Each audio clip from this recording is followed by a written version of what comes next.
What is up, you guys? It is Matty here, and today I'm bringing you another Fallout video. This is the Fallout Hub. When you want Fallout videos and information, you come here, people. So before anything, check out my previous video. It's my Titanfall beta impressions. While you're at it, follow me on Twitter, like me on Facebook. It's important we interact outside my videos. Keep my discount codes in mind, but without further ado, let's get into today's Fallout 4 wishlist video. Alright, ladies and gentlefish, so if you did not know, this series is created by your comments. Last video we did this, you guys went off and gave me so much feedback, and it was awesome because we were actually running completely out of comments, and then you guys came back and posted like 150 comments, which is nuts on my channel. So that's totally awesome. We're going to have a lot to pick from, but keep posting just to make sure everything's fresh and we have a lot of variety, and we can keep this series going and let Bethesda know what we want to see in Fallout 4. Anyways, let's get into the first comment from Noble Cause. He says, I would like to see variations in height and body types of NPCs and maybe yourself. It always annoyed me how unvaried the people were in Fallout. All the men and women were the exact same height. They were just children and adults, no in between. I like this. I would like to see a difference in character models. And this is what's so great about this series is that if Bethesda sees it, yes, they get a couple thousand views each time around, but these are the little tweaks they can make, changing heights, making some people fat, some people really skinny, some people looking like half dead or something, I don't know. But yeah, I want to see some variation to make these characters unique. I think they're leaning that way. I know in this is a terrible example, but like in Elder Scrolls Online, there's this woman named Lyris Titanborn right in the beginning, and she's like a huge, huge woman, but yet, everyone else is kind of like different heights. Some are really small and feeble looking, some are bigger. So I feel like this is something that we could see Bethesda leaning towards in the future, and it's something we shouldn't really have to worry about. But I agree, seeing everyone at the same height, walking in the same animations, which is something we talked about last video, I believe. It kind of brings a immersion breaking thing because everyone looks like clones of each other. They just sound different to a degree or something along those lines. But yes, some remade character models, being able to customize your height and weight, I would definitely like that. I think you can actually sort of do that, but it's really not noticeable in the game. And yeah, I do like this comment. Anyways, moving on to the next one from Soup Bioshock, and this is clearly this suggestion he got from the game that is in his name.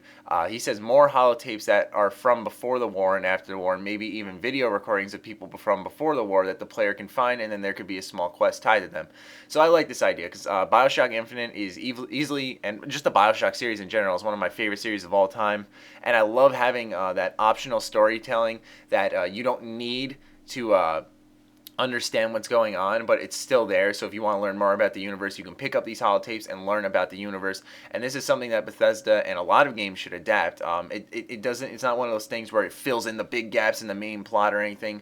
But I would definitely love to be able to find these holotapes and learn more about the before the war, after the war, which is obviously the time setting it would be in is after the war. But also, learning quests. Obviously, in Skyrim, for example, you could pick up books, read through them. You'd learn about a brand new sword or something like that. That's this legendary thing. It would be marked on your map. Not even a quest. You just hunt it down. You go inside. You fight this special boss that was mentioned in the book or something along those lines, like the spirit of that guy, and you get his weapon or something. Stuff like that is awesome. That seamless exploration that Bethesda is so well known for. I'd love to see it continue into this game, but through holotapes, because I also, like I said, love optional storytelling, and it's something that would be fantastic. And I'm a sucker for holotapes. I always think they're these creepy, cool little things, hearing voices from the past. And the last suggestion comes from Joe Bob, who's a fella who tunes in very often, I see, so thank you for always tuning in.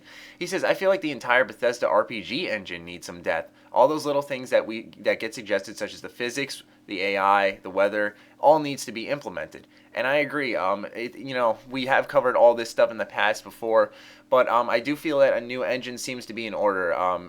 Also, I'm not a programmer or anything of the sort, so yes, coming from the consumer's part, just saying, hey Bethesda, whip up a quick engine for us, all right?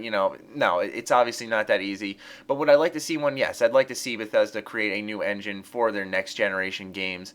I think they will. Obviously, we saw the rumors about them trademarking some engine. I think it was called like Engine X or Dark Engine or Dark X or something along those lines. I can't remember. But we heard about them trademarking a new engine. So I'm assuming they're working on something because it seems like all these new games that are coming out for next generation, since the technology has been bumped up, they make a new engine for it so they can utilize this technology properly. Obviously, though, the thing that contrasts that is that the creation engine for Skyrim was remade for Skyrim, so you never know. It might just be a brand new engine, or we could just see a updated creation engine on Fallout 4, but I feel it'll be the latter, and it will be a brand new engine because, like I said, it just seems like that's what Bethesda's doing. But more so, what he said, I would like to see stuff like this being implemented. You know, the new physics that we mentioned, where if you bump into someone, you know, they do get knocked back. AI that doesn't just crouch in place sometimes. Weather where we could see rain or something like that. You know, all this stuff could be implemented through a new engine, and if it's utilized properly and optimized when they're programming it, it should all work together fairly smoothly. But yeah, those are the suggestions for you guys. Thank you for submitting your comments. Be sure to post more down below on what you want to see in Fallout 4. While you're at it, follow me on Twitter, like me on Facebook. Keep my discount codes in mind. Other than that, stay sexy, stay active. I love you all. Peace.